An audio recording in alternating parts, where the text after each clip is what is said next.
Welcome everyone to the What's Next for 2023 Affordable Housing Program and Voluntary Housing Grant Awardees webinar. We are really glad you've been able to join us today. I'm Rhiannon Haller, manager of the Affordable Housing Program, or AHP. AHP is one of several community products offered by the Federal Home Loan Bank of Pittsburgh. Founded as a cooperative by Congress in 1932, we assure the flow of credit to our members and support their housing finance and community lending businesses. Our products and services enhance our membership's ability to conduct business and vitalize their communities. With me today, we have several of our community investment team members, so you can put some names with faces and get to hear about what's next for your award.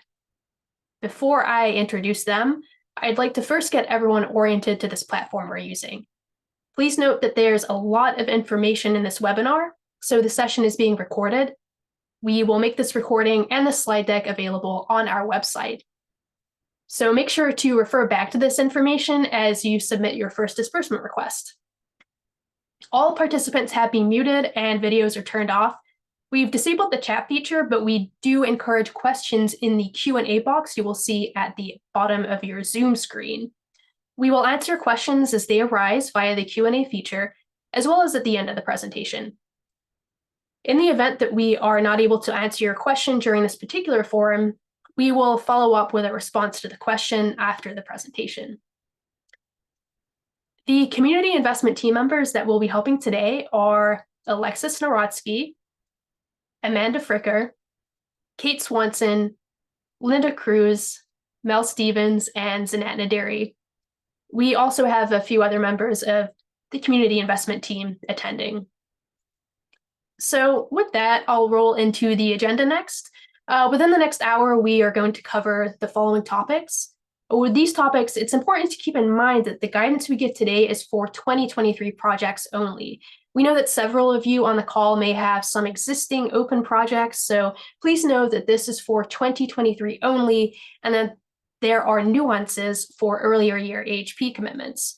If you have any questions on the specifics of that, please reach out to one of the analysts on our team.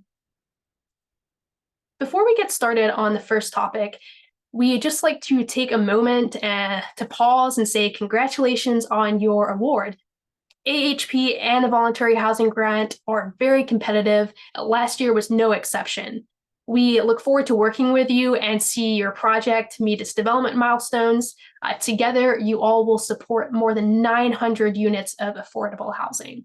And we really look forward to being a partner with you. So as in 2022, in 2023, we included a concurrent voluntary housing grant funding opportunity. This additional funding was available for projects within our district of Delaware, Pennsylvania, and West Virginia. The Voluntary Housing Grant Initiative is separate and distinct from the Affordable Housing Program, meaning it does not fall under the Federal Housing Finance Agency's Affordable Housing Program regulation, but it uses the same infrastructure as AHP. So while the vast majority of the information in this webinar will apply to you, there are a few important differences to be aware of. First, you will be using different versions of some key project administration documents. Voluntary housing grant awardees must make sure that they use the correct version of the grant agreement and monitoring agreement. Vice versa, AHP awardees must make sure they use the AHP versions of the documents. Similarly, voluntary housing grant awardees must use the correct real estate retention agreement, or rider, to secure the affordability of the project. These voluntary housing grant documents are available on our website along with the AHP documents. If you have any questions about which document to use, please contact your portfolio analyst and they'll be happy to help. Second, because the Voluntary Housing Grant is an initiative of the Federal Home Loan Bank of Pittsburgh and not a statutory program like AHP, these projects have slightly different compliance requirements. We'll note these differences throughout the webinar. The Voluntary Housing Grant Program Manual, available on our website, also details these differences. Next, Linda Cruz will discuss the guiding policy document for both these programs, the AHP Implementation Plan. Good morning. As Rhiannon said, I would like to spend a few minutes talking about the AHP Implementation Plan. Now, here at the bank, you'll notice we love our acronyms. So throughout the presentation, we'll refer to Affordable Housing Program as AHP and the implementation plan as the I plan. The I plan is the policy document that governs both AHP and voluntary housing grant projects. It's an important document to refer to throughout the project lifecycle. The I plan is updated annually to comply with Federal Housing Finance Agency FHFA regulation, which governs our AHP program. The FHFA is our regulator or boss for the entire Federal Home Loan Bank system, and every Federal Home Loan Bank is subject to an annual examination. Additionally, as part of this overall process, there are separate monitoring and direct subsidy agreements for both AHP and voluntary housing grant projects that must be executed prior to disbursement. So the annual I plan takes into account regulation requirements, scoring information, and feasibility guidelines. Now, I'm going off on a bit of a sidebar, but this is very important to note. So the Federal Home Loan Bank, we do understand that we are not always the sole or primary funder in these approved projects. Sometimes we may even be the gap funder. Other funders have their own separate rules and guidelines. Now, while some of these rules and guidelines may complement scoring and feasibility commitments made in your AHP or voluntary housing grant project, they are not the same. So, this is why you need to thoroughly understand what you agreed to with your approved project. And this means being familiar with the I plan. So, we also realize that 50 plus pages, the I plan document can appear intimidating or overwhelming, but please don't let this scare you. You only need to be familiar with the parts of the I plan that are applicable to your project. Make sure you understand what you agreed to within your approved AHP or voluntary housing grant project. And if you're not sure, ask, because you are on the hook for everything that was agreed to within the application. Since you'll have to refer back to the I plan throughout the whole development process and post-completion retention period, this document is always available on our website. Not only do we include the current year I plan, but we also have all the prior year I plans also on our website for reference. While you can always come back to the website to look at the I plan, it's not a bad idea to print it out and become familiar with it as part of your overall project record. Because of the longevity of a project, the compliance period for a home ownership for sale project is 5 years, and for a rental project, it's 15-year compliance period. It's a good idea to keep all project records together in one secure place, as the staff person who started the project lifecycle process may not be the one to see it through to the end. You may get a promotion, retire, hit the lottery. Keeping good project records will ensure a seamless transition, or at the very least, it will make your life easier if you are the person working on the project from start to finish. There's a reason the I plan is updated each year, and I want to go through an example to help you better understand the process. If you're considering submitting a new application in the 2024 funding round, you would have to consult the 2024 I plan, as there could be new scoring guidelines or other relevant information. But while you're working on your 2023 project, you must always use the 2023 I plan. And for your approved project, we check it against the I plan at 3 distinct points in time. The first point in time has already passed, and that was when your application was approved. We looked at the I plan and reviewed, scored, and underwritten your application against that I plan. The next point in time will be the disbursement phase. Now, at this point in time, it's likely your budget has changed, so we're going to do another full feasibility and underwriting analysis to make sure your project continues to comply with feasibility and scoring commitments. And the third major point in time, we'll do a full feasibility and underwriting review is when the project is complete. We confirm that all project commitments were met and continue to remain in compliance with feasibility guidelines from the year of project approval.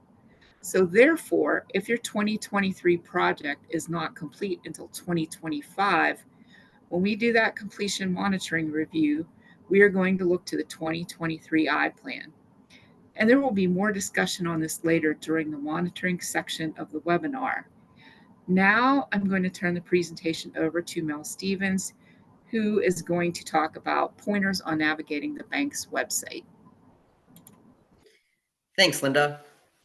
Next, let's review how to access the bank's website, since this is how all transactions will be processed, including, but not limited to, disbursements, extensions, and semi-annual progress reports, which you may hear referred to as SAPRs. As noted at the top of the screen, our AHP website can be found at fhlb-pgh.com/AHP. You may want to consider bookmarking this screen or one of the following for easy access to all things AHP, as well as the voluntary housing grant items. The main text of the page provides details on the AHP program. Items in yellow at the bottom of the screen, not visible on this slide, provide step-by-step guidance on how to learn about and submit applications. But since you've all applied and been awarded, we'll skip those items and focus on the circled item, AHP forms and resources, and the information directly below it, AHP updates, which I will get to in a few slides. Once finalized, these sections will also house important voluntary housing grant items. Please note that the required documentation, although similar, is different, so be mindful of which version you are selecting.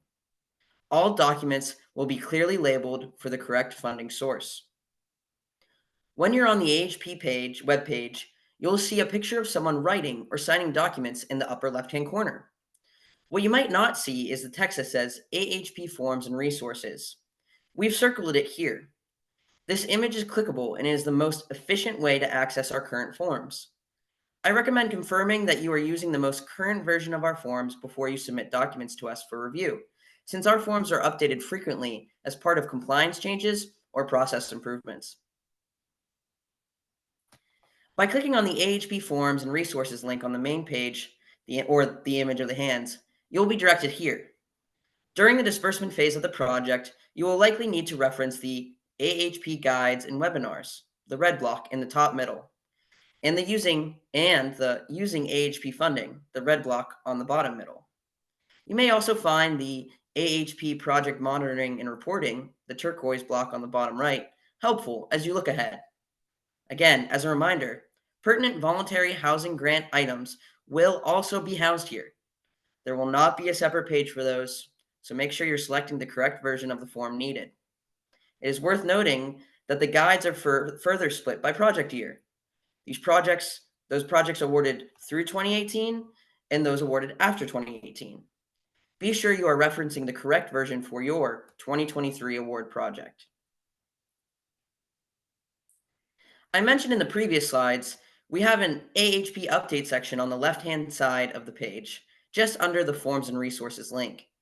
Check this section for brief announcements. While it is available, we recommend reaching out to your analyst directly with any project-related questions you have. Or, if you have general questions, you can email the AHP inbox at ahp@fhlb-pgh.com.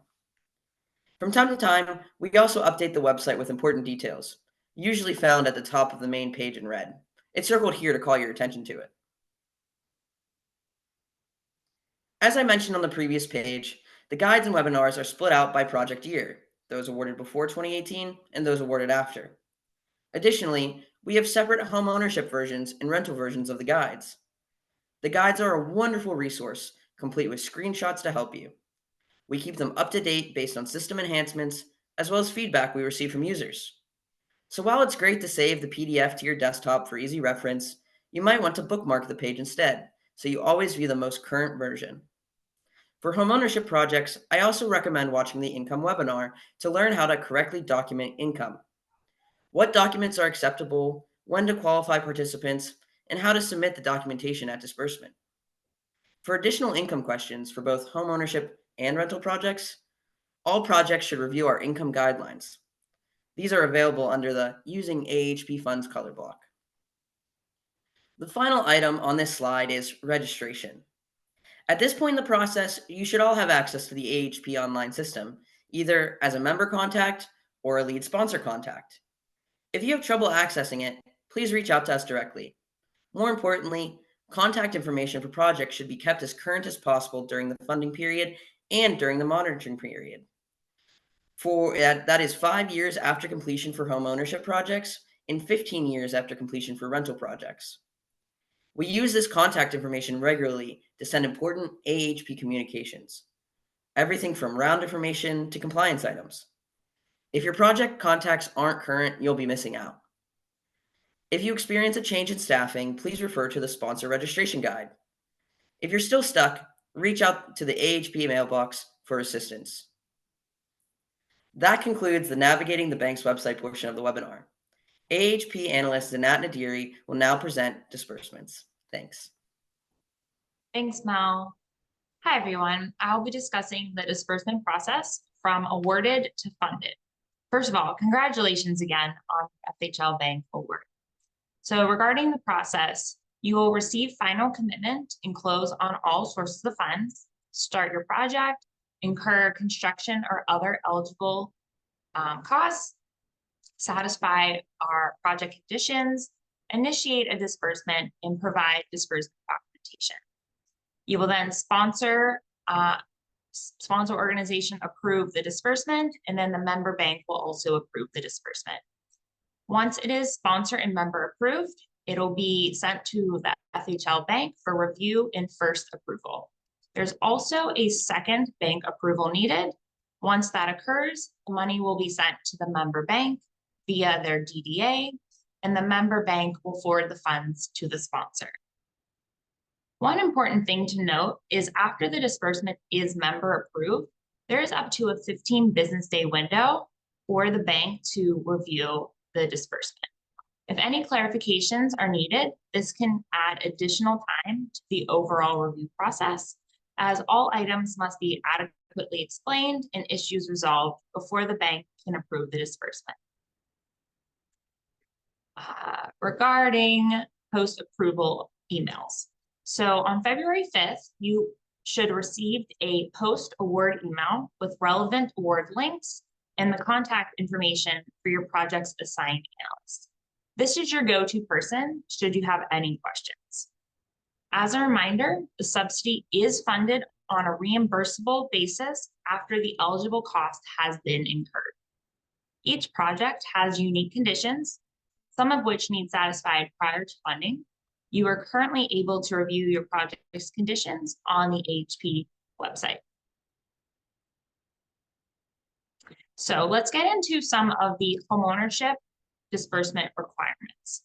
AHP funds will not be dispersed until the final commitment and closing on all sources of funds. For homeownership rehab projects that are currently occupied, the rehabilitation must be complete before a project can request reimbursement for that unit. For homeownership for sale projects, the construction must be complete and the unit must be sold before the project can request reimbursement for that unit. And then regarding our minimum draw provision, all homeownership projects must request at least 25% of the subsidy awarded or at least 25% of the units in the project in each disbursement request. Moving on to the rental project disbursement requirements. So the same as homeownership, AHP funds will not be dispersed until the final commitment and closing on all sources of funds. Regarding the minimum draw provision for rental projects, all rental projects must request at least 33% of the subsidy in each disbursement request.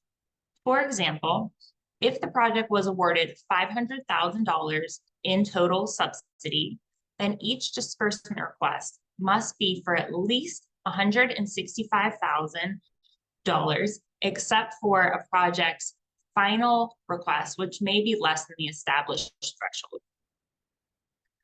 Moving on to construction completion threshold. What this means is that the bank, the Federal Home Loan Bank, will only reimburse soft and hard costs proportionate to the amount of total hard construction complete. For example, if the AHP project's total hard construction costs are $1 million and the project was awarded $750,000 in AHP subsidy, once the project has completed $330,000 of total hard construction costs, which amounts to 33% of the construction completed, they can request reimbursement for 33% of the total AHP subsidy, or $247,500. So based on how the AHP subsidy use certification is completed, the Federal Home Loan Bank will be able to determine the percentage of hard construction the project has completed to date. One more way of saying this: in order to determine if your project is eligible to submit a disbursement request, the total AHP grant amount multiplied by the percentage of hard construction complete must be equal or greater than the total AHP grant amount multiplied by 33%, meaning the minimum draw requirement.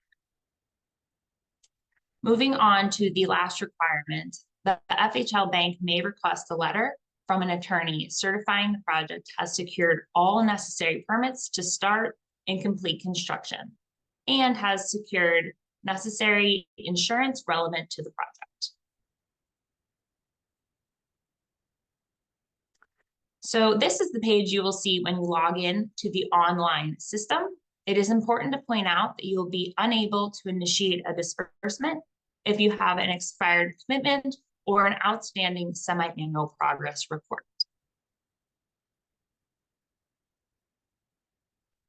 This page will populate once you click on the specific project number.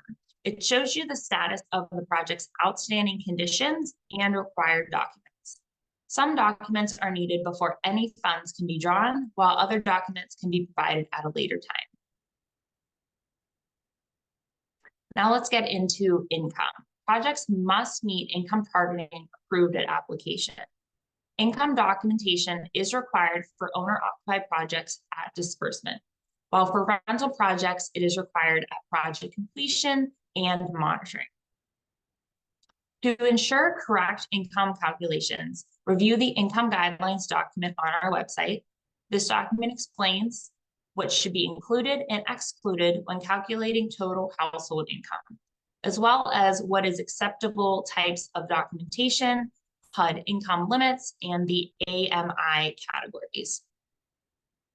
Regarding forms for rental projects, the income calculation form must be used to calculate the total household income. For owner-occupied projects, the income workbook must be used and uploaded to our disbursement requests in the system. It is important to review the income workbook webinar on our website for how to complete the income workbook correctly. A few other items to note about income qualifying. When calculating income from pay statements, 3 consecutive pay statements are required. Be sure to include all household individuals, such as minors and those without income, and have an income, zero income certification completed for those 18 and older without income. Also, always qualify income based on a point in time calculation. For owner-occupied projects, this is determined at the time the household is qualified for participation in the program. For rental projects, this is determined at lease-up unless it is a rental rehab project with existing tenants. In this case, the income is determined at the time the application is submitted. Now I'll go over the external statuses of a disbursement request. Pending means the disbursement has been initiated but is not yet complete. Sponsor approved means the disbursement still requires member bank approval. Member approved means the disbursement was submitted to the FHL bank, and under review means the bank is reviewing the disbursement and the bank has up to 15 business days to review and reach out to sponsors concerning any clarification. Finally, funded means the disbursement funds were approved and the money was sent to the member bank. So speaking of pending status, this is a visual reminder that in order to complete the disbursement request, all sections must be completed and a green check mark and have a green check mark before the sponsor is able to hit the approve button at the bottom of the page. Once the approve button is selected, the status will change to sponsor approved and forwarded to the member bank for approval. We have a lot of great resources on our website, so please refer to the sponsor and member disbursement guides, the income guidelines, the income workbook webinar, and regarding the financial feasibility workbook. Be sure to review and update the project's financials with each disbursement request, as well as remove contingency from the financial workbook if construction has been completed. Regarding retention documents, for sale projects have a required retention agreement template to be executed between the homeowner, the home buyer, and the member bank. This is available on our website. A reminder for sale projects, since the online system will only allow you to initiate a disbursement request in whole dollars with no cents, the retention agreement needs to be in whole dollars to match the subsidy request you will initiate in the system. Rental projects have a retention agreement rider template which accompanies a mortgage or deed of trust. Please send your draft retention documents to your assigned analyst for review prior to executing. Two other disbursement documents are the bid summary certification and the subsidy use certification. These are both available on our website. All projects that submit bids to satisfy any cost reasonableness requirements must complete and submit the bid summary certification to demonstrate competitive bidding process. Also, the subsidy use certification is required for all disbursement requests, as the bank will not accept the actual subsidy use documentation, such as invoices or AIAs, unless directly requested by us. Always remember, complete disbursements with all of the required documentation allow for faster approval of funds. So this concludes the disbursement overview, but I'd like to briefly discuss what to do if a project encounters any change from application. The FHFA regulation that governs AHP states that commitments made in the AHP or VHG application must be kept. Any change to the project's commitments from application is considered a modification. Any request for a project modification will be subject to the cure first requirement, which requires the sponsor to demonstrate reasonable efforts were made to fix the noncompliance before the modification request was submitted. It's very important that the project not deviate from the approved application, but if something comes up, please reach out to your assigned analyst for how to proceed. Please note that the voluntary housing grant projects are exempt from the cure first requirement, though they will still require modifications. So this concludes my portion, and I'll pass it along to Amanda. Thank you. Thanks, Annette. I would like to go over the monitoring process and focus on the monitoring processes for an active project, one that is currently under construction and in the disbursement phase. So as a high-level overview, FHL Bank Pittsburgh is required to monitor AHP and voluntary housing grant projects to ensure compliance with the commitments made by the project at application and with the overall regulation. We review the project's development progress, conformance to our feasibility guidelines, and we validate that scoring commitments made at application are happening as outlined in the implementation plan throughout the project's retention period. So we've talked about it a little bit. A couple people have mentioned it. The retention period is also referred to as the compliance period, and it varies by project type. For homeownership projects that are not considered owner-occupied rehab, retention period lasts for 5 years. And as a side note, retention is prohibited on OOR projects. For rental projects, the retention period lasts for 15 years. FHL Bank Pittsburgh will determine the date of completion, but for your reference, the definition of complete is available in the I-Plan. There are 3 phases or levels of monitoring: extensions and semi-annual progress reports, which happen during the construction phase; project completion report, which is a post-completion phase; and then long-term monitoring, which is applicable to certain rental projects. So for the purpose of the webinar today, I'm going to focus on extension requests, semi-annual progress reports, and our minimum progress expectations. The AHP and voluntary housing grant funds expire 12 months after award. If you need additional time to draw down the remaining funds, that's fine. You'll be required to submit an extension request through the AHP online system. Extensions are based on project milestones. So what's the next big thing for the project, rather than simply the projected completion date.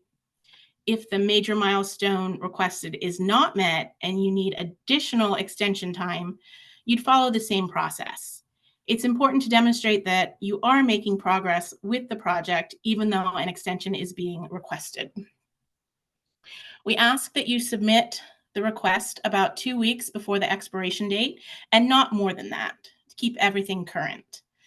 The extension request is completed in AHP Online and certified by sponsors, but member approval is not required.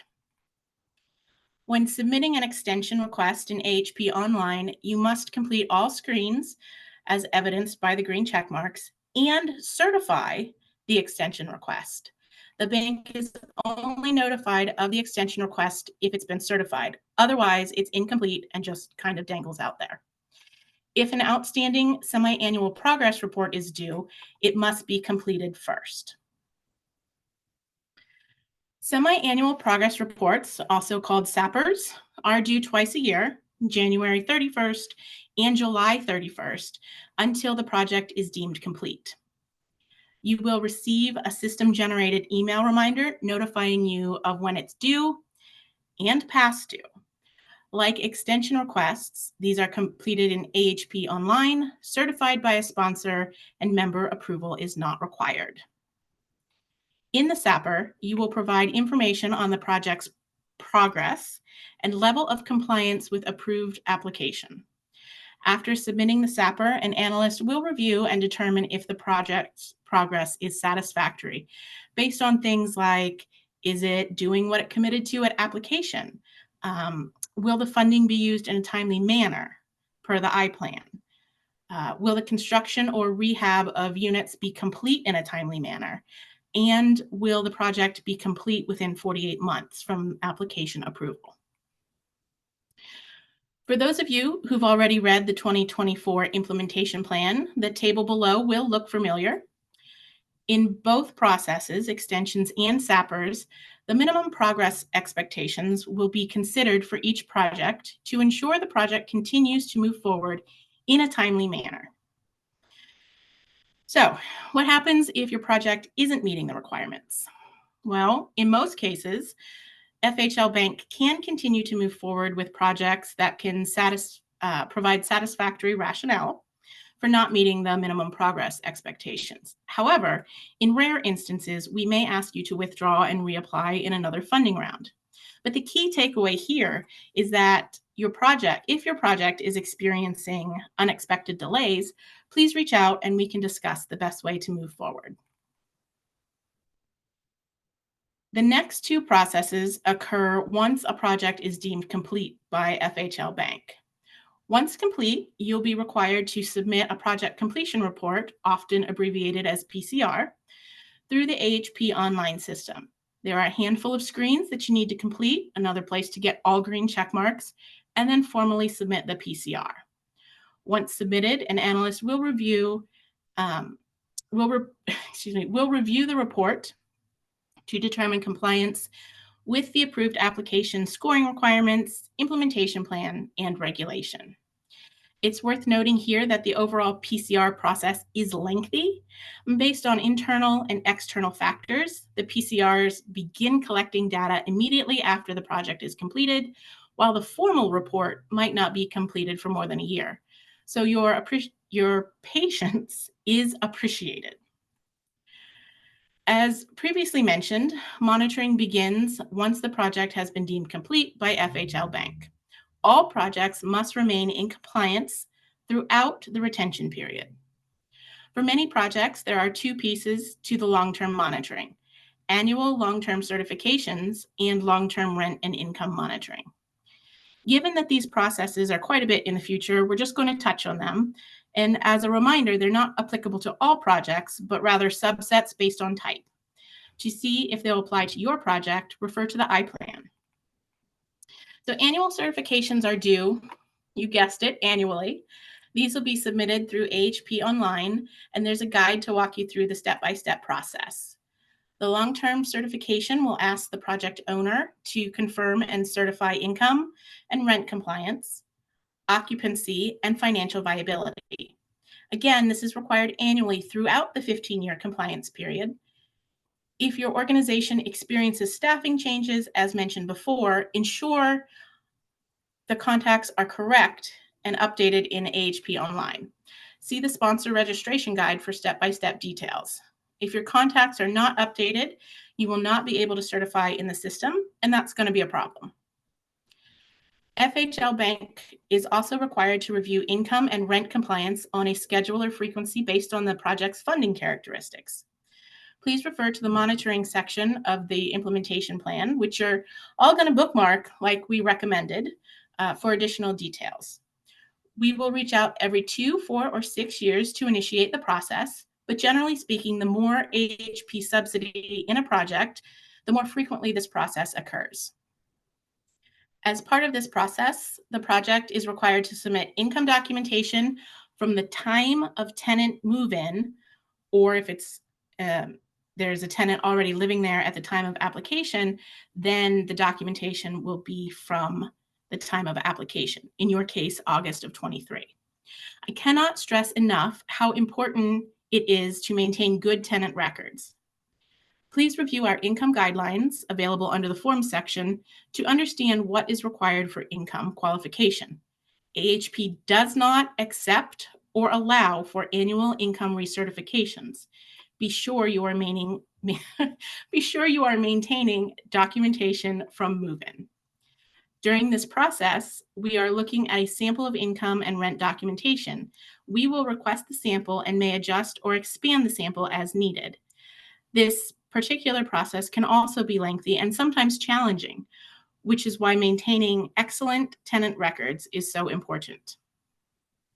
As noted on the screen, there are exceptions to monitoring requirements and/or the level of documentation required. As a final note on the income and rent compliance monitoring, if, down the road, the project receives LIHTC funding or other funding from PHFA, perhaps as part of future renovations, please let us know, and we'll adjust the monitoring requirements for that project accordingly. That wraps up our monitoring overview. Rhiannon Haller will now be happy to answer questions you may have. Thank you. Yeah, thanks everyone for submitting questions. We have a couple questions already in the chat that I'm just gonna kind of go over. Someone had a question about not receiving documentation about what to do now that they have their award. If you did not receive that email that was sent in February, please just contact us and let us know, and we can resend that, because what that information tells you is all the resources and all the basic steps that you need to take to draw down initial funds. So just reach out to us if you didn't receive that, and we'll be happy to resend it. Additionally, someone had a question about how do I update my project contacts if I had some turnover in my project team. So you can do that through the AHP online system once you've logged in and selected your project, but that's also something that we can help you out with. So again, just contact your assigned portfolio analyst, or if you're not sure who that is, the general AHP inbox. And as Zanette mentioned during her portion of the presentation, that email in February that provided some information about this webinar and next steps for your award, it contains the contact information for the member of our team who's assigned to your project. So that will enable you to kind of work with one person throughout your award, and you can use them as a go-to resource for any questions you have. We have a few other questions here. So, someone asked, is there, a step-by-step process from start of project to finish before submitting disbursement? So we do have disbursement guides on our website that go over the steps that you need to take to successfully submit a disbursement request.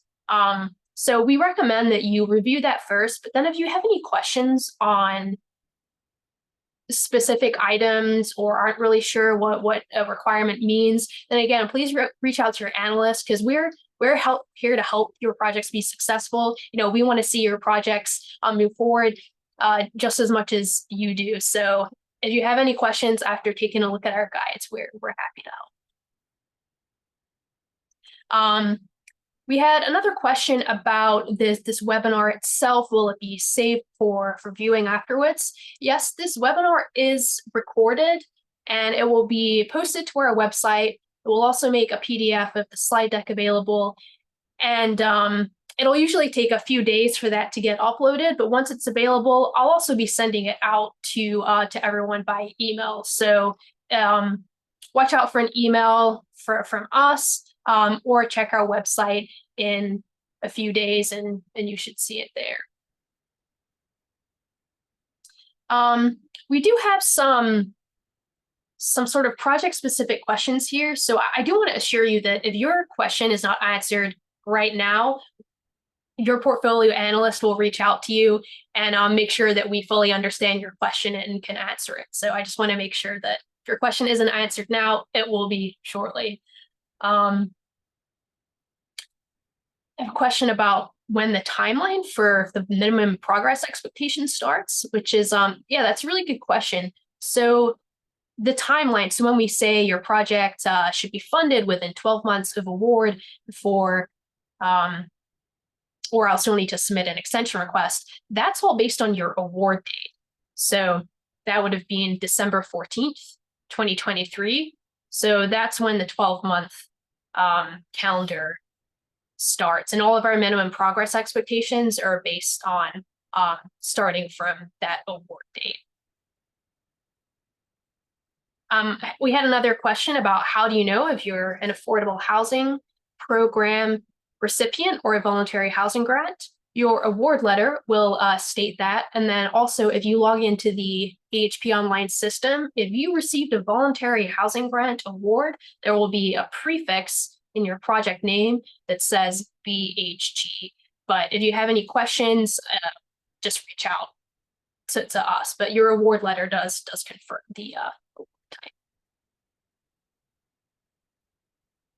We have a question about when you can officially begin your projects. Yeah, you can officially begin your projects now. You can start completing your grant agreement forms and monitoring agreements. All of the information you need to get started is available on our website. And again, any questions, we provide a specific contact for you to work with.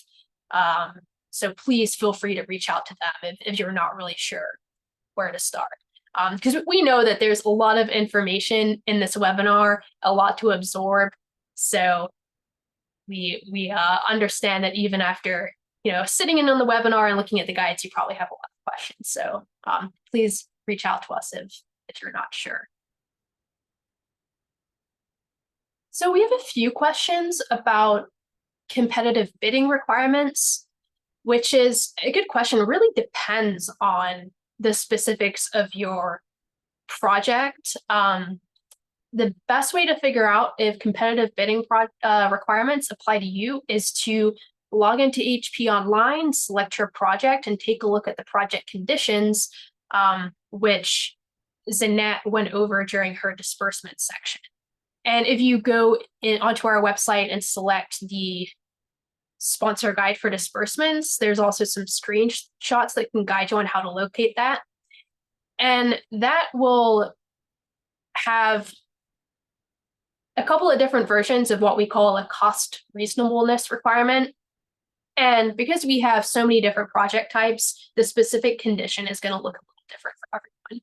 So some projects, if there's the developer is a related party to the general contractor, for example, we typically are going to require competitive bidding.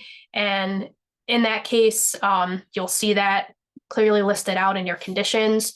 For other projects, we don't require competitive bidding, but we need third-party sign off from an architect, for example, saying that they've looked at your project costs and they seem reasonable for the project scope and area. If you do have competitive bidding requirements, 3 bids is the requirement, and those are only required for the general contractor. We don't need to see any bids for subcontractors. And we have a specific form on our website called a bid summary certification form. So we don't, while we reserve the right to request the actual copies of the bids, what you need to submit for your disbursement request is going to be a form that just summarizes the bidder and the bid price and a little bit of other information. So we try to streamline the process as much as possible for so you don't have to upload a lot of documentation unless we really need it. We had a question about semi-annual progress reports. So yeah, that's a good question. So if you were awarded, while you were all awarded in 2023, your first semi-annual progress report will be due by the end of July. So the project contacts that are listed in AHP Online will receive an email on July 1st saying your semi-annual progress report will be due in 30 days, and then you'll log into the system to complete that. So that's going to be a report on your progress from January to the end of June of this year. So watch out for that email in July. You'll get several reminder emails as well. And if you have any questions on how to complete that when the time comes, make sure you reach out to your assigned portfolio analyst.